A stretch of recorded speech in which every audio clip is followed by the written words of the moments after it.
Bom dia, são 8 horas e 15 minutos, quarta-feira, 28 de maio. Esta é a TV Senado, eu sou o Thiago Tibúrcio e você assiste agora ao Senado em Dia. Veja como foi o depoimento ontem da presidente da Petrobras na CPI do Senado. E já foram nomeados os integrantes da CPI que vai investigar a estatal no Congresso. Plenário aprova a PEC do trabalho escravo. Agora falta apenas a promulgação da matéria. E Comissão de Constituição e Justiça faz última audiência pública sobre a reforma do Código Penal.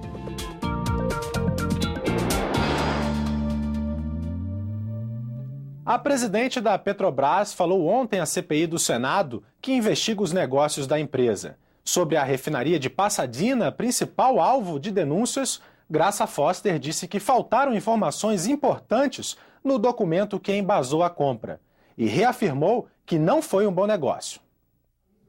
Graça Foster afirmou que a compra da refinaria americana de Pasadena estava de acordo com o planejamento estratégico da empresa e que o negócio apresentava vantagens como localização, licenças aprovadas para a expansão das instalações e mesmo a parceria com a empresa belga Astra. Ir para os Estados Unidos, estar no maior hub de comercialização de derivados extremamente importante e preferencialmente com um sócio na área de trading, que era a área que nós precisávamos aprimorar as nossas capacidades. Não basta você comprar uma refinaria, você tem que acessar mercado.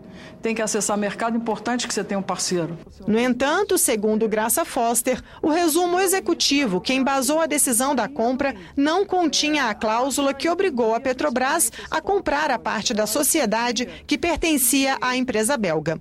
Certamente demandariam discussão.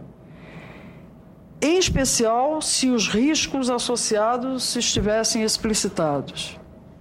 E se tivesse sido colocado que se alguma coisa desse errado naquela parceria, nós teríamos que comprar 100% da refinaria. Esse é o ponto. Eu não participei das negociações e não estava presente nessa reunião da diretoria, porque diretor eu não era. Mas é possível que talvez não tivéssemos feito a aquisição. Vossa Senhoria considera a presidenta Dilma Rousseff responsável pela compra da refinaria de Pasadena? Não. A responsabilidade da compra da refinaria de Pasadena, ela é da diretoria da Petrobras, que fez uma apresentação ao Conselho de Administração.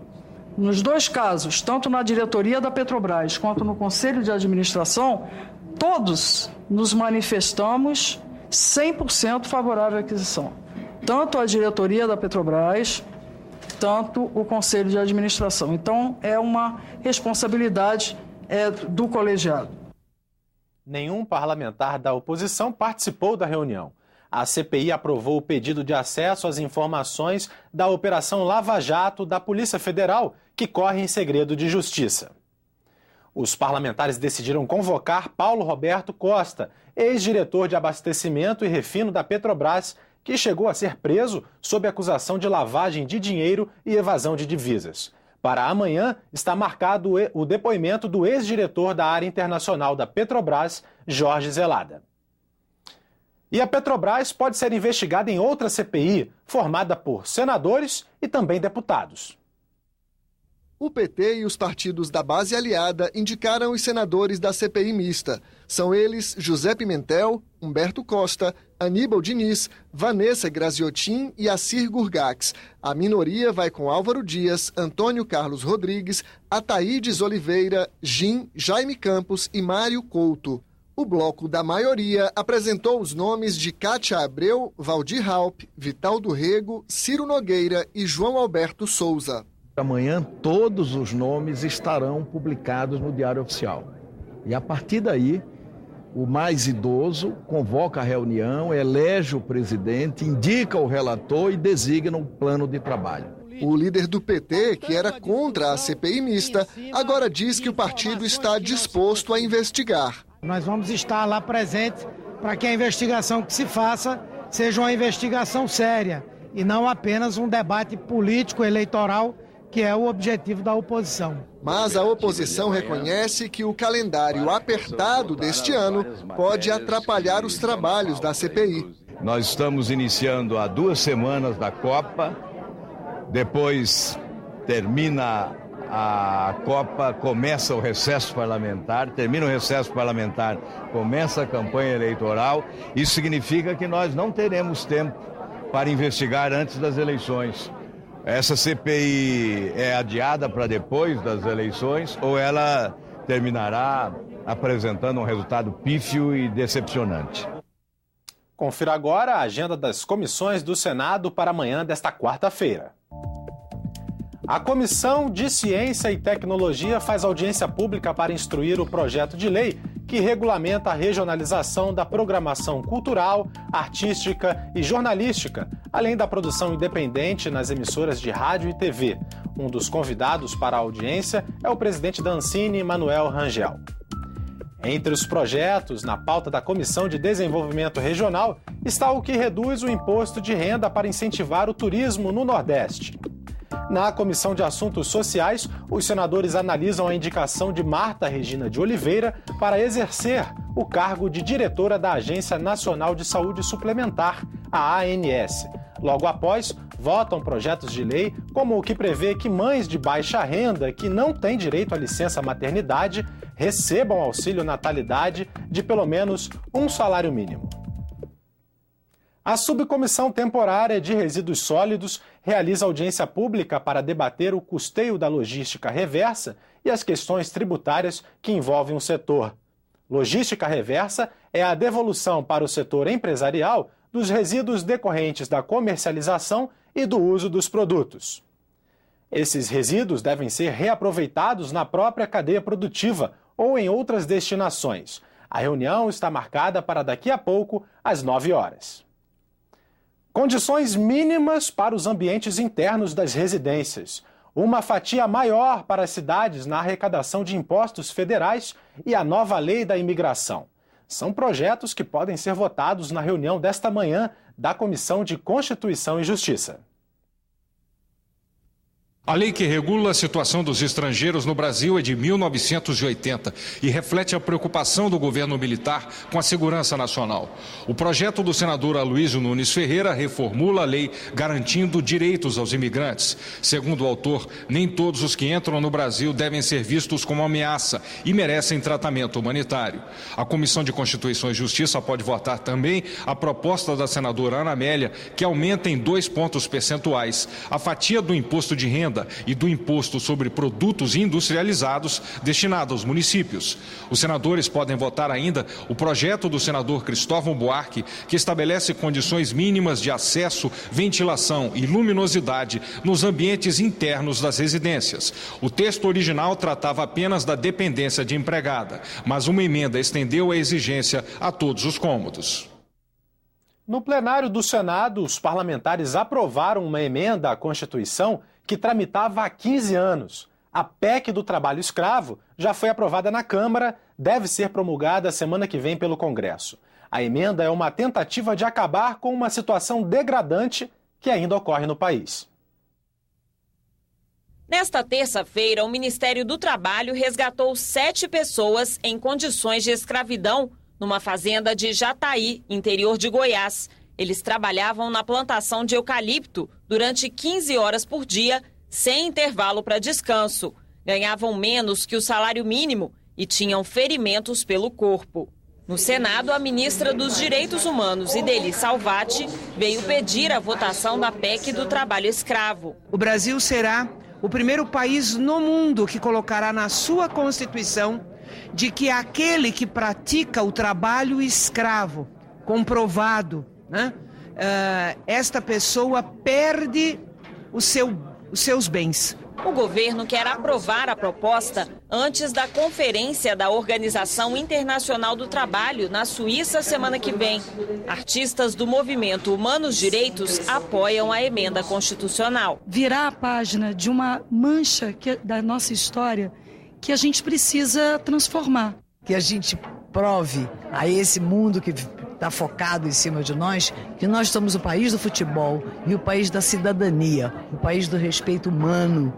No plenário, a PEC foi aprovada nos 2 turnos. Ela prevê a expropriação de imóveis urbanos e rurais onde haja trabalho escravo. Os produtores rurais nunca foram contra a PEC, contra aquelas pessoas que nós nem chamamos de produtores, que na verdade fazem com que pessoas possam ser colocadas como escravas. O Senado Federal resgata com muita satisfação uma histórica dívida que tem com o Brasil.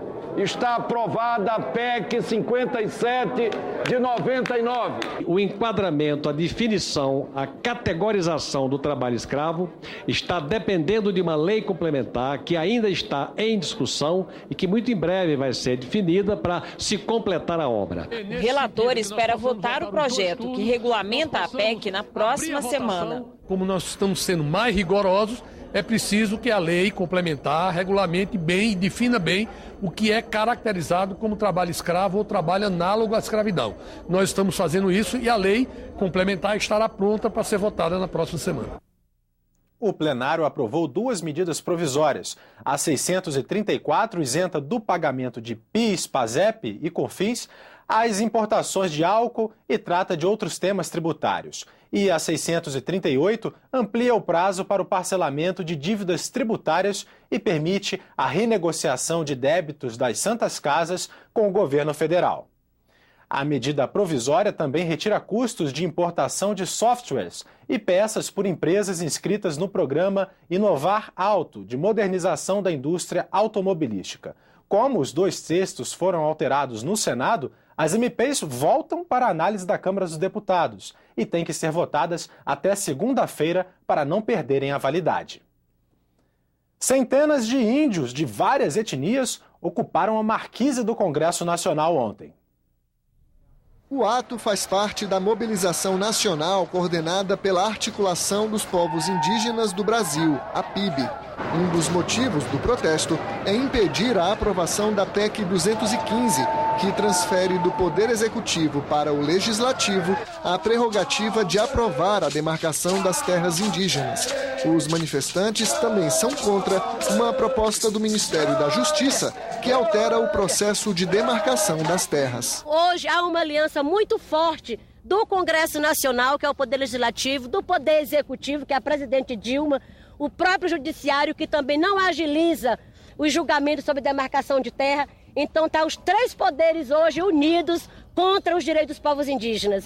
150 PMs acompanharam os manifestantes, que desceram a rampa do Congresso e seguiram pela esplanada dos ministérios rumo ao Estádio Nacional de Brasília.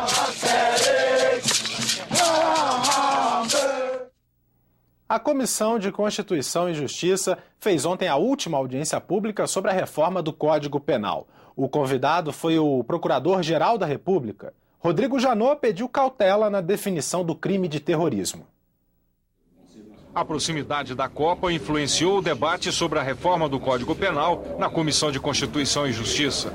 O senador Pedro Táxi levantou a questão: como tipificar o terrorismo sem criminalizar os movimentos populares, tendo como exemplo os protestos contra a competição que será realizada no Brasil.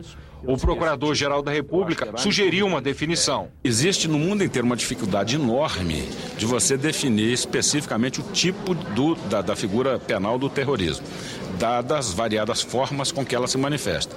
Mas algumas questões permeiam todas essas tentativas de definição. Elas são frutos de violência ou física ou psicológica. Elas visam incutir terror, pavor, medo às pessoas, e esse pavor, esse terror e esse medo, ele se espraia de forma generalizada, ultrapassando o núcleo daquelas pessoas que tenham efetivamente sofrido a violência física ou psicológica. Eu acho que esse é o núcleo que se deve trabalhar para a fixação do crime de terrorismo. Rodrigo Janot elogiou alguns pontos da proposta de reforma do Código Penal que está sendo discutida pelos senadores. A ampliação do uso de penas alternativas é um exemplo, mas ele alertou para alguns riscos. A distribuição de cestas básicas, como acontece hoje, gera sensação de impunidade. A pessoa tem que perceber que está recebendo uma reprimenda por um ato que a sociedade brasileira tem como não normal, como ilícito. A simples concessão de cesta básica torna esse ato um reflexo condicionado, em que a pessoa não introniza que efetivamente está a cumprir uma pena em razão de um ilícito praticado. Agora, depois da última audiência pública, o relator da reforma do Código Penal, senador Vital do Rego, vai analisar as emendas apresentadas ao projeto pelos integrantes da Comissão de Justiça. Ficamos por aqui. No decorrer do dia, você acompanha outras informações nos boletins do Senado Agora. Enquanto isso, continue assistindo a nossa programação.